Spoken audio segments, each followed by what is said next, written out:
اعوذ باللہ من الشیطان الرجیم، بسم اللہ الرحمن الرحیم۔ آج کا ہمارا ٹاپک ہے change your lens change your world. کیسے ہم دنیا کو اس طرح دیکھیں کہ ہماری دنیا تبدیل ہو جائے۔ ہمیں قرآن حکیم میں بار بار یہ بات بتائی گئی ہے کہ ہر انسان کے اندر اللہ تعالیٰ نے ایک بصیرت رکھی ہے، لیکن وہ استعمال کرے یا نہ کرے یہ اس کے اپنے اوپر ہے۔ قد جاءکم بصائر من ربکم فمن ابصر فلنفسہ ومن عمی فعلیہا۔ سورہ انعام کے مطابق تمہارے رب کی طرف سے تو بصیرتیں آ چکی ہیں، اب جو کام لے گا اپنا ہی بھلا کرے گا، اور جو اندھا بنا رہے گا اس کا نقصان بھی وہی اٹھائے گا۔ ہم دنیا میں دیکھتے ہیں کہ ایک ہی طرح کے حالات کو مختلف لوگ مختلف انداز سے اور زاویہ نگاہ سے دیکھتے ہیں۔ سورہ حج میں اللہ تعالیٰ فرماتے ہیں، کیا یہ لوگ زمین میں چلے پھرے نہیں ہیں کہ ان کے دل ایسے ہو جاتے جو کچھ سمجھتے سوچتے، اور کان ایسے جن سے وہ کچھ سن سکتے؟ کیونکہ آنکھیں اندھی نہیں ہوتی، اندھے تو وہ دل ہو جاتے ہیں جو سینوں میں ہیں۔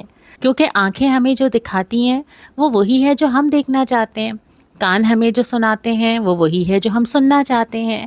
تو زندگی گزارنے کے لیے صرف بصارت کافی نہیں ہوتی، صرف سماعت بھی کافی نہیں ہوتی۔ اور قرآن ہمیں بار بار ان لوگوں کا ذکر کرتا ہے جو کہ اندھے بن کے ہدایت سے گزر جاتے ہیں، چیزوں کو دیکھتے ہیں لیکن اندھے اور بہرے رہتے ہیں، جن کے کانوں اور دلوں پہ مہر لگ جاتی ہے۔ تو ہم جو انسان ہیں، میں اور آپ، اگر آج آپ یہاں مجھے سن رہے ہیں تو سب سے پہلے تو یہ اپنے ذہن سے نکال دیجئے کہ ہم عقل کل ہیں یا ہمیں سب پتہ ہے۔ ہم جو ہیں اس کی بھی بہت ساری وجوہات ہیں۔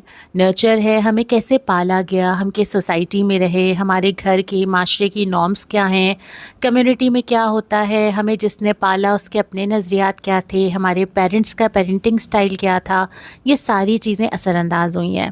پھر ہمارا ایک اپنا نیچر ہے، چاہے وہ ہم بہن بھائی الگ الگ ہی کیوں نہ ہو، ہماری اپنی کوالٹیز ہیں، سینسٹیوٹیز ہیں، بولنے کا طریقہ، محسوس کرنے کا انداز۔ تو ان چیزوں کی وجہ سے جو ہماری شخصیت بنی ہے اس نے ہماری سوچوں پہ بھی اثر ڈالا ہے۔ اب ساری زندگی کا جو ایک چیلنج ہے وہ یہ ہے کہ ہماری سوچوں نے ہمیں چلانا ہے یا ہم نے اپنی سوچوں کو چلانا ہے۔ سورہ فاتر میں اللہ رب العالمین فرماتے ہیں کہ نابینا اور بینا برابر نہیں ہو سکتے، نہ ہی اندھیرا اور اجالا۔ تو سوچ کا یہ فرق زندگی میں بہت ساری تبدیلیاں لاتا ہے۔ آپ کی سوچ، ذہن اور جسم سب آپس میں ایک دوسرے سے جڑا ہوا ہے۔ ہم سچویشن کو کیسے سمجھتے ہیں، ہم اس کو اپنی زبان میں اس کی ترجمانی کیسے کرتے ہیں، ہم لفظ کون سے استعمال کرتے ہیں، ہم اس کا تجزیہ کر کے نتیجہ کیا نکالتے ہیں، اور اس کے بعد ہم لیبل کیسے کرتے ہیں کہ یہ چیز صحیح تھی، غلط تھی، اچھی تھی، بری تھی۔ یہ ساری چیزیں وہ ہیں جو ہمارے ذہن میں چل رہی ہوتی ہیں، اور ضروری نہیں ہے کہ وہ ٹھیک ہو۔ کے سامنے اسکرین پر ایک تصویر ہے، آپ اس تصویر کو دیکھیے اور کمنٹس میں لکھیے آپ کو کیا نظر آ رہا ہے۔